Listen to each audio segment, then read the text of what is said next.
মনে করেন কেউ আপনার দিকে তাকাচ্ছে কিন্তু হাসতেছে, তার চোখ অন্য কিছু বলছে।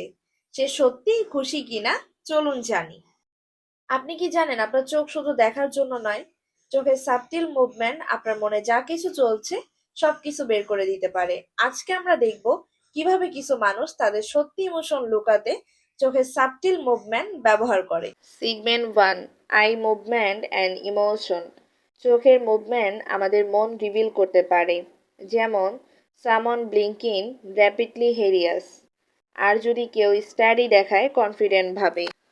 Segment 2, hiding emotion. কিছু মানুষ অনবরত চোখের মুভমেন্ট কন্ট্রোল করে ইমোশন হাইড করতে পারে। তারা সাইডওয়েজ গ্ল্যান্ডের সাবটেল ব্লিঙ্ক ব্যবহার করে যাতে কেউ বোঝে না তারা nervous. Segment 3, subconscious based conscious.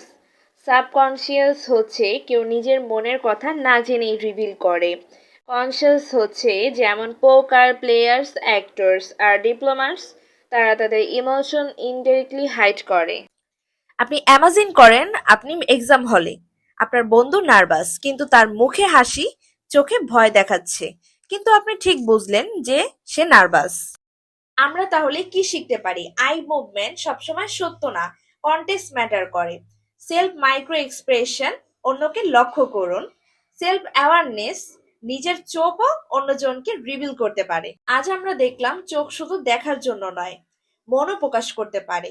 কমেন্টে বলুন আপনি কি আগে কখনো কারো চোখে সত্যি ইমোশন দেখেছেন? তাহলে লাইক কমেন্ট শেয়ার করতে ভুলো না। দেখা হবে পরবর্তী ভিডিওতে।